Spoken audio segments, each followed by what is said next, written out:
1. Kayako. Kayako from Ju-on the Grudge is terrifying because of her appearance and what she does and how impossible it is to escape her. Most horror ghosts have rules. You either summon them, or you break something, or you stay too long in the wrong place. Kayako doesn't care about rules. Step into her house for a moment, and the curse attaches. After that, it follows you everywhere. Your home, your school, your job. Distance doesn't matter. Once you're marked, your life becomes the haunting. What makes her truly horrifying is how she invades the spaces humans normally see as safe. In one scene, a girl hides under her blanket, the most basic instinct for protection. Kayako slips beneath the covers with her, dragging her into darkness. Later, she crawls down a staircase in the most unnatural way imaginable, joints cracking, body twisted, hair hanging like a curtain of death. She moves slowly, deliberately, as if she's savoring every second of fear.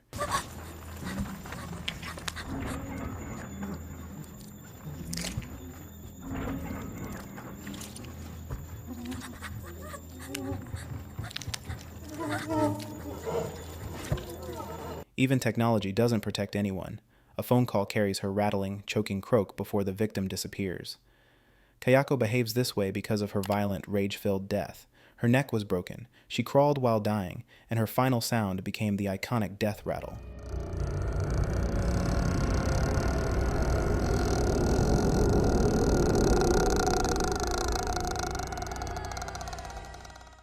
In Japanese folklore, dying with overwhelming hatred or sorrow transforms a spirit into a grudge, forcing them to relive the trauma endlessly.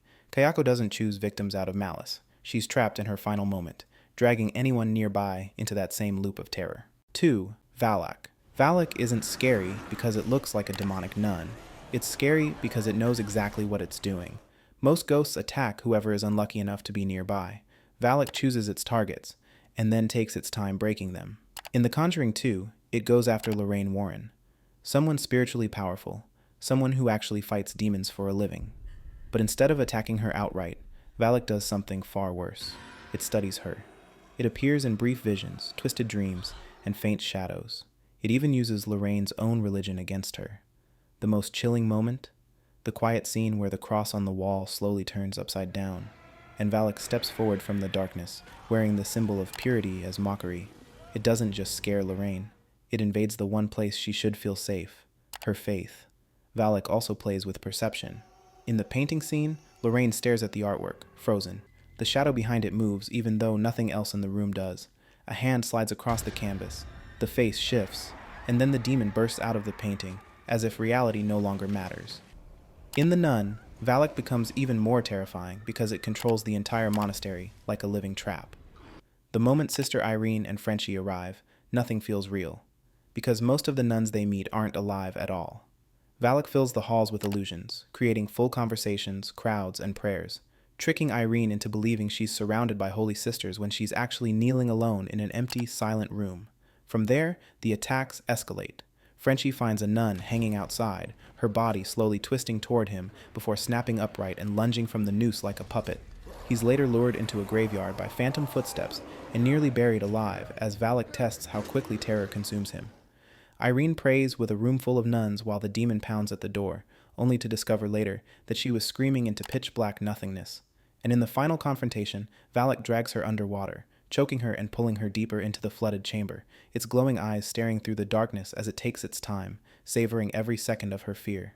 3. Chomper Ghost. The ghost from Shudder, known as the Chomper Ghost, is terrifying because her haunting is rooted in guilt, not supernatural theatrics. One day, Natra was sexually assaulted by Toon's friends. When she threatened to report them, the group beat her, and Toon photographed the assault instead of helping. After her death, her spirit returns with deliberate purpose. She sits on Toon's shoulders throughout the film, creating constant neck pain, rapid weight loss, and physical collapse. Doctors find nothing wrong, but the truth appears when Toon develops a photo and sees her entire body clinging to him, pressed into him like a dead weight he can't remove. The reveal is disturbing because it shows she has been attached the entire time, feeding off the guilt he refuses to confront.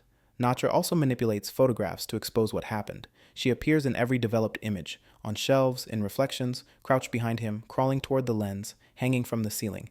These are not jump scares. They are evidence. She uses the camera, Toon's profession, to force him to face his actions.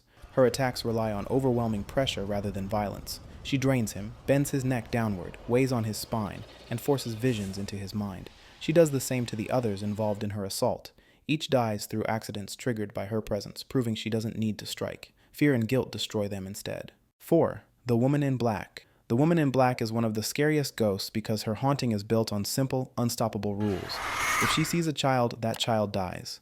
There is no negotiation, no pattern to break, and no character who escapes by being brave or smart. Her presence alone is a death sentence. In life, Janet Humphrey lost her son after he was taken from her and placed with relatives. When the boy drowned in the marshes and she wasn't allowed to reach him, her grief turned into rage. After her death, that rage became a curse placed on the entire town.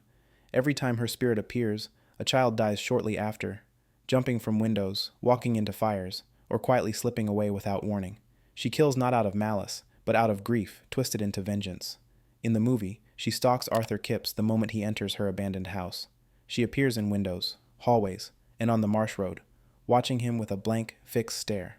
When he sees her outside the nursery, a child in town dies the same night. When he sees her again near the graveyard, another child follows. Her power isn't shown through attacks but through consequences. Every sighting triggers another death. Her most frightening moment comes when Arthur tries to save a boy from the marsh.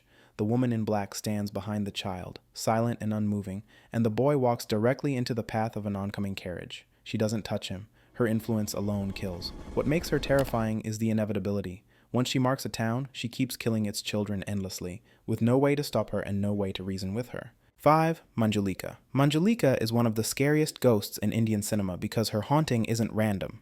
It's tied to a real psychological trigger, and once that trigger is touched, she becomes unstoppable. In Bhulaiyaa, the ghost isn't active at first. She's waiting for one specific condition to be broken, the locked room that holds her story. The moment Avni enters that forbidden room, the haunting begins, and it starts small. Objects move just a little more than they should. Footsteps are heard where no one is walking. Bengali singing echoes in the palace even though no one there speaks the language. The anklet bells, the gungroos, ring softly at night, like someone practicing dance steps in an empty hallway. It feels less like a ghost, and more like someone rehearsing a life they lost. The real fear begins when Avni's behavior changes. She starts speaking fluent Bengali.